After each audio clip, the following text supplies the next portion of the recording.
تو مفتی صاحب اس بات کا بار بار ذکر کرتے ہیں، کہتے ہیں کہ کون سا گالی، کون سا گالی، کون سی گالی تھی، کون سی گالی تھی؟ میں نے کہا ذرا کوئی گالی تو بتا دو، کون سی بات، کون سی گالی تھی ذرا؟ ہم کہتے ہیں رکو ذرا صبر کرو مفتی صاحب، ہم آپ کو سنائیں گے کون سا گالی، آپ نے زندگی میں سنا ہی نہیں ہوگا۔ کون سی گالی تھی ذرا وہ گالی لکھ کر بھیجو مجھے، گالی تو لکھ کر بتا دو، کون سی گالی تھی؟ تو مفتی صاحب کہتے ہیں کہ ہمیں لکھ کے دو گالی، وہ لکھ کے دینے کی کیا بات ہے؟ ایک بازاری لڑکے کے پاس جاؤ اور بتاؤ کہ مجھے دو چار گالیاں سناؤ تو وہ سنا دیں گے۔ کہے لوگوں، جب پرانے لوگوں کو یہ نئے لوگ آ کر گالم گلوچ کریں گے، یعنی بعد والے پہلوں کو یوں گالم گلوچ کریں گے۔ مفتی صاحب حدیث سناتے ہوئے بتاتے ہیں کہ پہلے والے لوگوں کو بعد والے لوگ گالیاں دیں گے، تو ہم پوچھتے ہیں کون سا گالی؟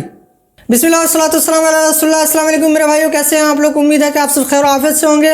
تو میرے بھائیو، آج ہم لوگ بات کرنے والے ہیں مفتی واحد قریشی صاحب کے بارے میں، جنہوں نے ایک رپلے دیا کہ انجینئر محمد علی مرزا کو، اس میں ایک بات کا ذکر کیا کہ انجینئر صاحب کا ایک اسٹوڈنٹ جو ہے ان کو آ کے یہ حدیثیں بتائے کہ مولا علی کو ممبر سے سب و ستم کیا جاتا تھا، یعنی گالیاں دی جاتی تھی۔ تو میرے بھائیو، مفتی واحد قریشی صاحب نے اس بندے کو، یعنی وہ جو بندہ جو آ کے بتایا کہ مولا علی علیہ السلام کو ممبر سے گالیاں دی جاتی تھی، تو اس بندے کو مفتی صاحب نے کہا کہ کون سا گالیاں؟ تو میرے بھائیو، میں آپ کو بتاتا چلوں کہ گالیاں تو گالیاں ہوتی ہے اور اس کے ڈیپ میں جانے کی ضرورت نہیں ہے کہ کون سا گالیاں۔ تو میرے بھائیو، جو الفاظ ہے کہ گالیاں دی جاتی تھی، یہی بہت بڑا دلیل یہ ہے کہ وہ گالیاں دی جاتی تھی۔ اس کے بعد بتانے کی ضرورت نہیں ہے کہ گالیاں دی جاتی تھی کہ کون سا گالیاں۔ تو میرے بھائیو، آپ ایک ایگزامپل دیتا ہوں کہ ایک چھوٹے سے چھوٹا بچہ اگر اس کو کوئی برا بھلا کہتا ہے اسکول میں یا مدرسے میں، تو آ کے استاد کو یہ نہیں بتاتا کہ انہوں نے یہ پرٹیکولر یہ گالیاں دی، انہوں نے ایسے آ کے بتاتا ہے کہ انہوں نے مجھے گالیاں دی۔ تو میرے بھائیو، اسی طرح محدثین نے جو بات کو نقل کیا تو انہوں نے صرف بتایا کہ گالیاں دی، انہوں نے کوئی الفاظ نہیں ذکر کیا کہ انہوں نے کون سا گالیاں دی تھی۔ اگر انہوں نے کوئی الفاظ نہیں ذکر کیا تو وہ بندہ کہاں سے لے کے آئے گا کہ کون سا گالیاں دی؟ تو میرے بھائیو، گالیاں تو گالیاں ہوتی ہے، چاہے کچھ بھی ہو۔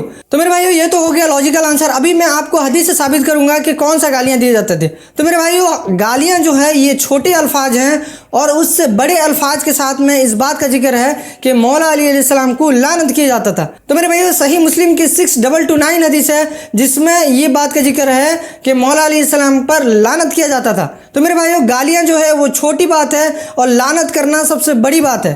تو میرے بھائیو، یہ مفتی صاحب کو یہ سمجھ میں نہیں آ رہا ہے کہ گالیاں دینے کا مطلب کیا ہے، اور وہ یہ سوال پوچھتے ہیں کہ کون سا گالیاں۔ تو میرے بھائیو، مفتی صاحب، اگر آپ کو گالیاں سننے کا اتنا شوق ہے تو آپ ایک بازاری لڑکے کے پاس جائیے اور وہاں پہ جا کے بتائیے کہ مجھے دو چار گالیاں سناؤ۔ آپ ایسے مت بولیے کہ کون سا گالیاں دیتے تھے محدثین۔ اگر محدثین اس بات پہ سکوت اختیار کر رہے ہیں کہ انہوں نے ذکر نہیں کیا کہ کون سا گالیاں دیتے تھے، تو ہم کہاں سے بتائیں گے کہ کون سا گالیاں دیتے تھے؟